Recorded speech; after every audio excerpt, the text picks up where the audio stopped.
kita berjumpa lagi dalam pembelajaran yang baru. Kita masih melanjutkan tentang materi asam basa. Sebelumnya, anak-anak sudah mencicipi bagaimana rasanya jeruk dan sudah mengetahui bagaimana rasa dari sabun atau beberapa bahan kimia yang lain. Dan tentunya sifat-sifat kimia maupun sifat-sifat fisik dari senyawa kimia, senyawa yang mengandung senyawa asam dan senyawa basa itu berbeda. Dan tentu tidak boleh dicicipi dengan sembarangan, harus menggunakan alat. Nah, selanjutnya kita akan membahas tentang bagaimana sifat senyawa asam dan basa menggunakan beberapa indikator. Indikator yang akan digunakan adalah menggunakan kertas lakmus dan menggunakan indikator pH. Nah, dari situ anak-anak dapat menyimpulkan bagaimana sifat dari asam dan basa jika diuji menggunakan alat uji. Menggunakan alat uji seperti kertas lakmus dan indikator universal. Kertas lakmus yang digunakan adalah kertas lakmus merah dan kertas lakmus biru.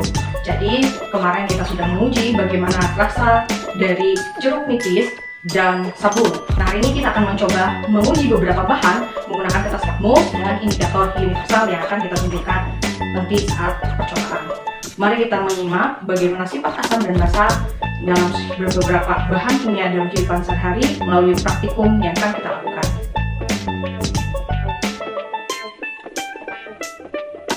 Mari kita akan melakukan percobaan menggunakan alat dan bahan yang bisa kita temui dalam kehidupan sehari-hari. Yang kemarin kita sudah menguji rasa dari jeruk nipis. Nanti ini kita gunakan untuk menguji bagaimana sifatnya di kertas lakmus dan bagaimana pH-nya menggunakan kertas pH. Nah, bentuknya kayak gini, jadi ada pita indikatornya. Dari ini kita bisa gunakan. Dan nanti kita akan gunakan sabun, ya, kita gunakan deterjen sedikit.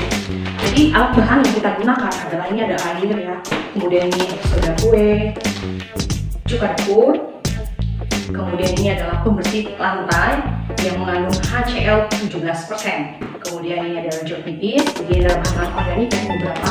Nah, kemudian ini ada kertas lakmus merah, ya, lakmus biru. Nanti bentuknya kita potong seperti ini jadinya, yang merah ya, yang biru. Kemudian ini ada gelas plastik, ya, kita jumlahnya 5 seperti ini. Dan ini sedotan yang kita potong untuk mengaduk nantinya. Oke, mari kita mulai percobaannya. Lebih dahulu kita siapkan ini gelas plastiknya. Kita masing isi sedikit saja, ini kita perkirakan saja kira-kira jumlahnya. Oke, kemudian ini ya, paling ujung saya kasih deterjen sedikit saja, kita masukkan. Agak banyak ya. Dan kita aduk. Oke, ini deterjen ya, di sini deterjen. Kemudian saya di sini kasih soda kue. Di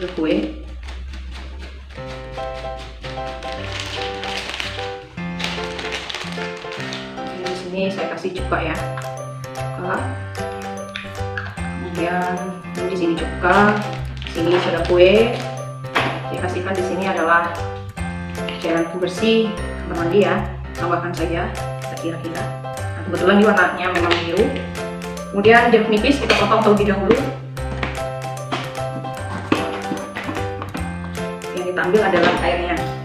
Nah, konsep ini nanti kan menjelaskan bagaimana sifat teori asam basa mengenai sifat asam basa tersebut dari beberapa bahan. Ini ya di sini. Nah, sekarang yang pertama kali harus kita lakukan menguji sifat asam basanya menggunakan kertas lakmus. Nanti pH-nya kita uji.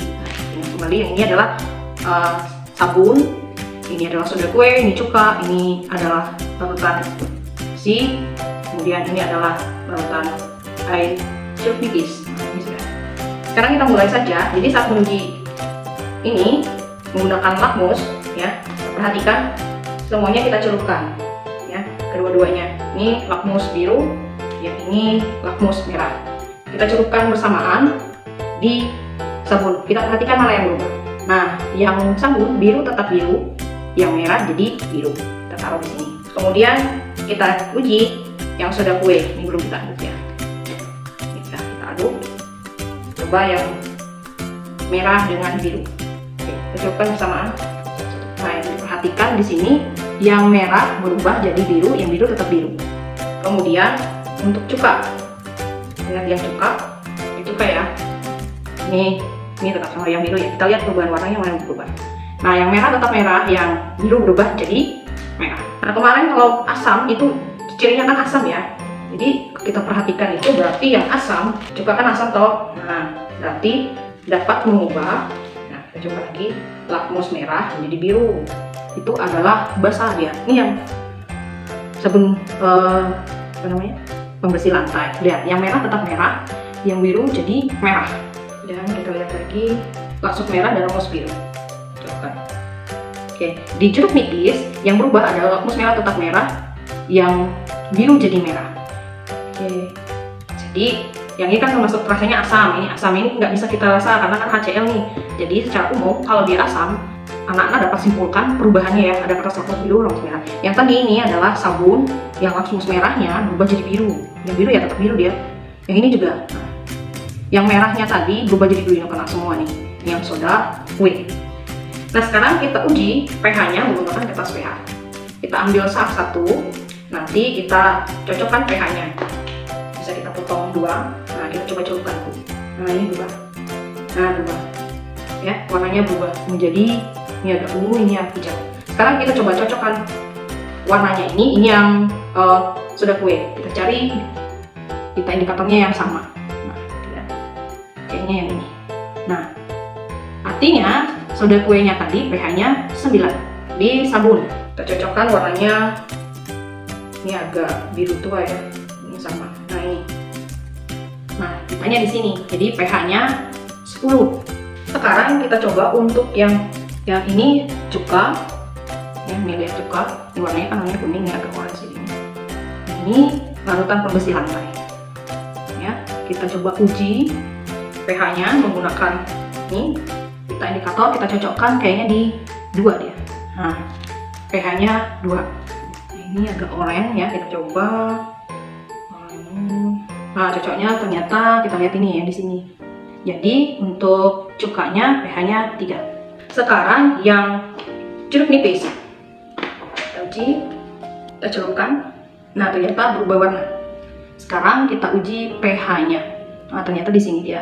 pH-nya 2 untuk jeruk nipis. Oke, jadi sebelumnya kan jeruk nipis ini tadi rasanya adalah asam, ya.